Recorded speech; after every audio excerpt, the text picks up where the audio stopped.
नमस्कार दोस्तों, जयवाल लाइव के यूट्यूब चैनल में आप सभी का स्वागत है। देखिए, आज की इस वीडियो में बात करेंगे दिल्ली पुलिस की जितनी भी शिफ्ट हुई हैं उनमें easy shift, hard shift, normalisation किस तरीके से कितना आपको मिल सकता है। ठीक है दोस्तों, चैनल पर नए हैं तो चैनल को सब्सक्राइब जरूर कर लीजिएगा। देखिए दोस्तों, 14 नवंबर को आपका एग्ज़ाम स्टार्ट हुआ था दिल्ली पुलिस का। और दिल्ली पुलिस का जिस दिन एग्ज़ाम स्टार्ट हुआ उस दिन पेपर का लेवल काफ़ी ईजी था। लेकिन ईजी तब था वो जब पता चला, जब पेपर आया। ठीक है, तो कहीं ना कहीं आपको जो है 14 नवंबर के दिन 85 तक अटैम्प्ट किए गए। जितने भी स्टूडेंट्स ने बताया, सभी लोगों ने यूट्यूब पर एनालिसिस किया, तो 14 नवंबर के शिफ्ट को 80-85 तक क्वेश्चन बताए गए। पेपर इजी बताया गया, लेकिन वो एकदम से पेपर सामने आता है तब पता चलता है कि इजी है या हार्ड है। कुछ लोग उसमें पहला दिन पेपर होता है तो थोड़ा सा स्ट्रेस भी लेते हैं। जो नए स्टूडेंट्स होते हैं उनको नहीं समझ आता कि पेपर क्या पता हार्ड आ जाए या इजी आ जाए, तो वहाँ भी वो थोड़े से घबराए हुए से रहते हैं, क्योंकि उस टाइम पर उनको नहीं पता होता किस टाइप का पेपर आएगा। तो पहला दिन था उन लोगों का। उसके बाद देखिए 15 नवंबर आई तो जीके का लेवल थोड़ा सा इंक्रीज किया गया, ताकि दूसरा दिन था तो जो सारा खेल है वो जीके का ही है। जीके का ही लेवल अगर आपका बढ़ता है तो जीके में ही आपकी हार्ड शिफ्ट मानी जाएगी। बाकी का पेपर जीके और कंप्यूटर, बाकी मैथ और रीजनिंग का लेवल सेम सेम चलता रहा। ठीक है दोस्तों, तो इस तरीके से आपका जो है, अगर हम देखिए सबसे ज़्यादा जो हार्ड शिफ्ट फिर आनी स्टार्ट हुई थी वो आपकी 16 की फर्स्ट शिफ्ट हुई थी। इसको भी हार्ड बताया जा रहा है। ठीक है दोस्तों, 17 की सेकंड शिफ्ट, ये शिफ्ट हार्ड बताई जा रही हैं कुछ। फिर इसके बाद 20 की भी सेकंड शिफ्ट को हार्ड बताया गया है। ठीक है दोस्तों, ये देखिए एनालिसिस के और जो भी स्टूडेंट्स हैं, जो भी टीचर्स हैं, जिन लोगों ने देखा है उनके बिहाफ पर ही ये सब चीज़ें बताई जा रही है। हर किसी को अपनी शिफ्ट हार्ड लगती है, ऐसा नहीं है। ज़रूरी नहीं है कि इनसे अलग भी आपकी कोई शिफ्ट हार्ड ना हो, और भी शिफ्ट हार्ड होंगी। कई बार स्टूडेंट्स को तो हर किसी को अपनी शिफ्ट हार्ड ही लगती है, बाकी की ईजी लगती है। ठीक है दोस्तों, उसके बाद बात करें 23 की फर्स्ट शिफ्ट और आपकी 24 की। देखिए थर्ड शिफ्ट जो है वो इजी शिफ्ट बताई जा रही है। ये इजी शिफ्ट है। ठीक है, थर्ड शिफ्ट 24 की इजी शिफ्ट है। 28 की जो है फर्स्ट शिफ्ट हार्ड है। अगर दोस्तों हम बात करें हार्ड शिफ्ट और इजी शिफ्ट, देखिए अगर आपकी इजी शिफ्ट आई है, मतलब आप लगता है कि इजी शिफ्ट है हमारी, उसमें भी आपको नॉर्मलाइजेशन मिलेगा। ऐसी बात नहीं है इजी शिफ्ट में नॉर्मलाइजेशन बिल्कुल होगा ही नहीं, आपके जितने मार्क्स आएंगे उतने ही रहेंगे, नहीं। इजी शिफ्ट में आपके करीबन 5 नंबर तक बढ़ सकते हैं, और जो ज़्यादा हार्ड शिफ्ट हैं उनमें 10-12 नंबर तक नॉर्मलाइजेशन हो सकता है। क्योंकि एसएससी एग्ज़ाम करा रही है तो एसएससी अपने हिसाब से वही नॉर्मलाइजेशन करेगी। थोड़ा सा एमटीएस में पैटर्न चेंज था, उसमें ज़्यादा आपका नॉर्मलाइजेशन हुआ था, लेकिन दिल्ली पुलिस का पता ही है सबको किस तरीके का क्या है। तो मैक्सिमम 10-15 नंबर तक, आपका 15 नंबर तक भी जा सकता है किसी किसी शिफ्ट का। बाकी नॉर्मल शिफ्ट है, इजी शिफ्ट है, तो 5-6 नंबर तक आपका इसमें नॉर्मलाइजेशन हो जाएगा। ठीक है दोस्तों, इसके अलावा और भी काफ़ी शिफ्ट जो है ये एवरेज चलती रही, तो बाकी आपका आंसर की आने पर आपको पता ही चल जाएगा कितने आप लोगों के सही क्वेश्चन होंगे। सही एनालिसिस तभी हो पाएगा। ठीक है दोस्तों, जब सारी आंसर की आ जाएंगी और सारी शिफ्टों के एग्ज़ाम जो पेपर हैं वो आ जाएंगे।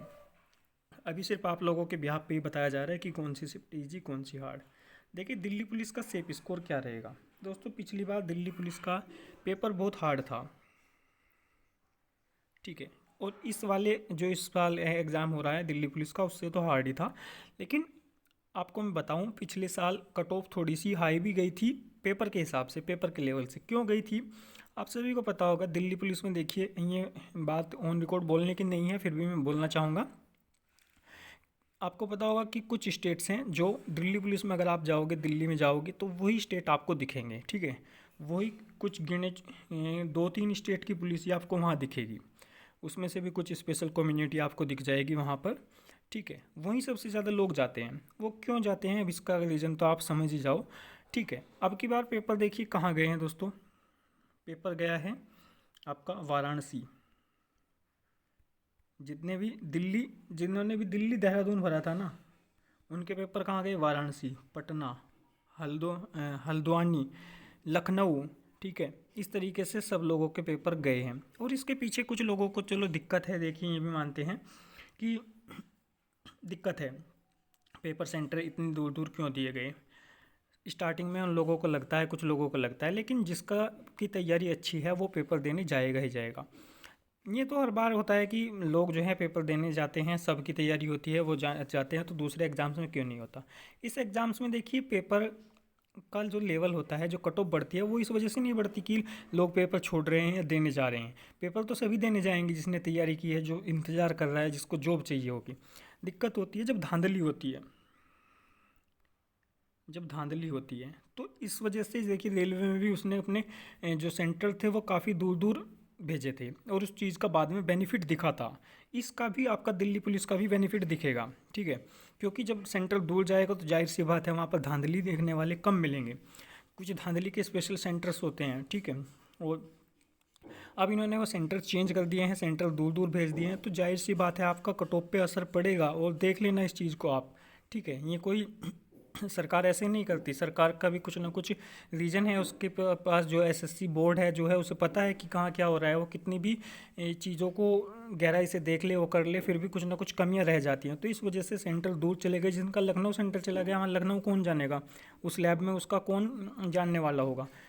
वहाँ दूसरे लोगों से बातचीत करना भी एकदम से सही नहीं रह पाता, और ज़रूरी नहीं कि वहाँ वो जो लैब है वो धांधली कराएगी, ठीक है। तो इस चीज़ का भी आपका बहुत इफेक्ट पड़ेगा, देखना जब आपकी कट ऑफ आएगी। भले ही पेपर का लेवल इजी या हार्ड हो, लेकिन अगर ये चीज़ ख़त्म हो जाए, धांधले वाली ख़त्म हो जाए। 5,000 वैकेंसीज़ हैं यार, अब की बार 8,000 वैकेंसीज़ हैं, 7,000 वैकेंसीज़ हैं, तो इसमें भी काफ़ी लोग जो है धांधली से जाने की सोचते हैं। दिल्ली पुलिस में तो खास करके सबसे ज़्यादा, जिस तरीके से रेलवे में नाम होता है इसी तरीके से दिल्ली पुलिस में भी काफ़ी लोग सोचते हैं कि हम पैसे दे करके लग जाएँ। तो कहीं ना कहीं इस बार जो है सेफ स्कोर आपका रहने वाला है। अगर दोस्तों देखिए, अगर आपके यूआर कैटेगरी में 60 नंबर तक आ जाते हैं मेल कैटेगरी में, तो कहीं ना कहीं आपका सेफ स्कोर रहने वाला है। वहीं ओबीसी की बात करें तो लगभग आपके 58 के आसपास, ठीक है, 55 से 58 के आसपास आपके ओबीसी में। और ईडब्ल्यूएस की बात करें तो लगभग 52 के आसपास। एससी कैंडिडेट की बात करें तो लगभग 48 के आसपास। एसटी कैंडिडेट की बात करें तो लगभग 50 के आसपास। एसटी कैटेगरी की दिल्ली पुलिस में थोड़ी कट ऑफ ज़्यादा चली जाती है।